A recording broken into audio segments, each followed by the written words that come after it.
Hey, what's going on? I'm Matt O'Leary back with another video, and today I'll be talking about 5 trades that the New York Jets can and should explore. But before we get started today, I just want to mention you can follow me on social media at Matt O'Leary NY. If you haven't already, please make sure to check out the podcast wherever it is you get your podcasts, and link to the merch stores down below in the description. So the Jets have a ton of different draft picks in this upcoming draft.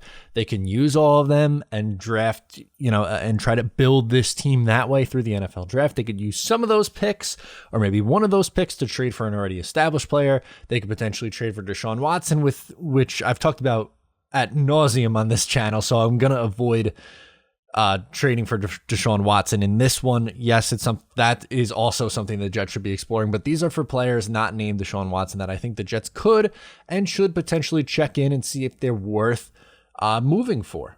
So the first guy on my list is Marshawn Lattimore.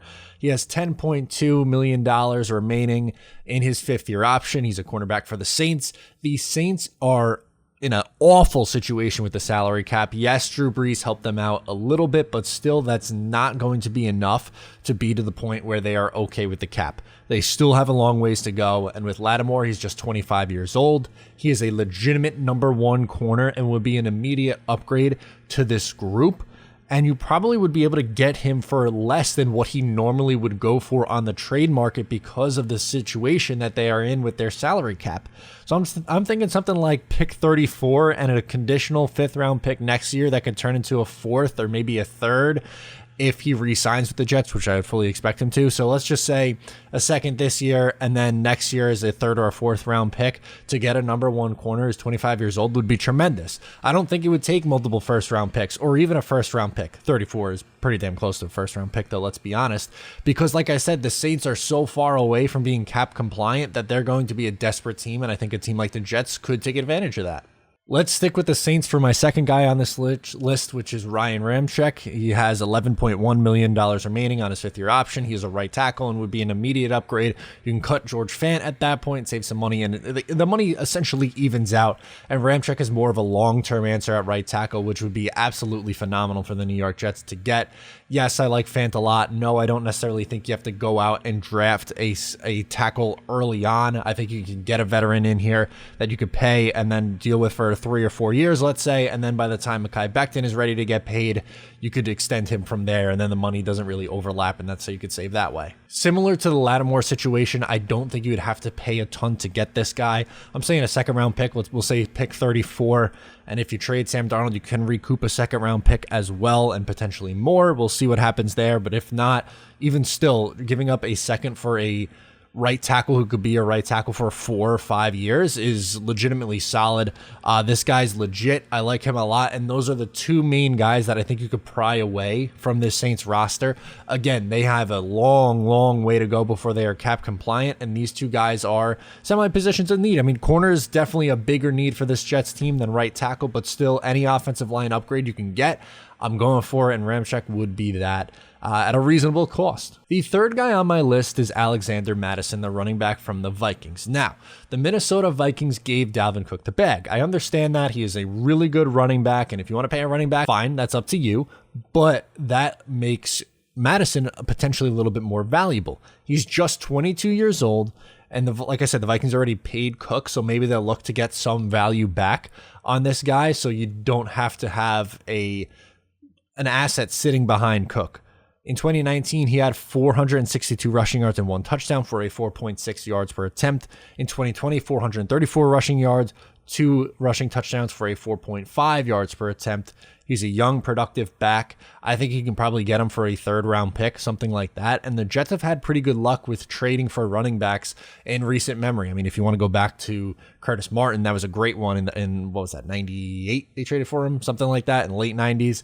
And then on top of that, you have Thomas Jones. I believe the Jets gave up a 2nd for him. Was huge for that 2007, 8, and 9 Jets team.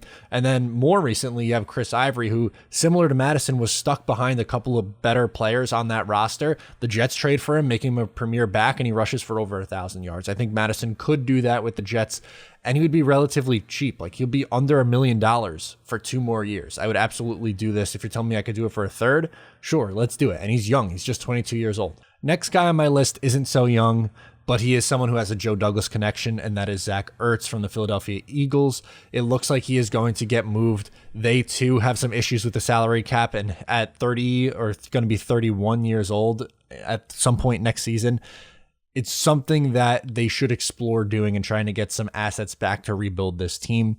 He's 30 years old, so likely won't cost you a whole lot. I know that he is a productive player, even though he's just coming off a year in 11 games. He had 335 yards and 1 touchdown, but he had 800 or more receiving yards each of the last 5 years before that 300-yard performance. And let's be honest, he had some awful quarterback play during the season last year, and I think he'd be a good fit. Could you imagine Ertz and Herndon in the same offense and actually having them both on the field? Like, that's such a huge thing that is going under the radar here, because you had Chris Herndon and Ryan Griffin, who just unfortunately I don't think is healthy anymore, and they never use both of them on the same field effectively. But having a guy like Ertz, who's an already established tight end, and Herndon, who I still think can be a good player in this league, that would be exciting. And I think you could honestly get Ertz for something like a 4th-round pick. I don't think you're going to have to give up a ton to get him. His cap number is relatively big, but the Jets could absorb it. And on top of that, like, think about it. The Jets traded a 5th-round pick for Brandon Marshall a couple of years ago, and Ertz is around that same age. Obviously, it's a little bit of a different situation, but even so, I would be comfortable giving up a 4th-round pick if you're telling me I can get someone who had over 800 receiving yards each of the last 5 years before this 2020 season that was cut short, only playing 11 games for him, and just at 335 yards with, again, awful quarterback play. I'll sign up for that. I would be willing to take that risk. Another area the Jets could explore is a familiar face to this offensive staff that's coming over here, and that's Raheem Mostert, the running back out in San Francisco. The San Francisco connection, obviously, for LaFleur makes sense. In 8 games this year, he had 521 yards, which was really productive, 5.0 yards per attempt. In 2019, he was really damn good, 772 yards, 8 touchdowns, 5.6 yards per attempt. He would fit this offense to a T. He's a touch older at 28 years old, but he is a cheap and efficient back when he is on the field. Again, perfect fit for this offense. I think you're looking at a 3rd or 4th-round pick to get a guy like Raheem Mostert. We know in San Francisco they can go and plug in a couple of different guys and get pretty good value, but if they're looking to recoup some draft assets and build this team up through the draft, San Francisco, maybe they'd be willing to let this guy go. He asked for a trade before last year, didn't end up getting moved. But in 8 games, he was on pace to be an 1,000-yard rusher and was putting up really, really good numbers over the last 2 years. And that same style of offense is coming over from San Francisco to the New York Jets with LaFleur. So it's absolutely somebody that I would be interested in. So obviously you can't make all 5 of these trades, and I don't expect the Jets to make all 5 of these trades, or maybe they don't even make a trade. But I'm just saying, like, these are the types of moves that I would at least consider doing based on the assets that I have and how I could build this roster and different fits for this team. So let me know what you think of these deals. Would you do them differently? Is there someone else that you think you should be looking at to trade for? Let me know in the comments below or on social media. Make sure to subscribe if you're new. I'm Matt O'Leary, and I will talk to you next time.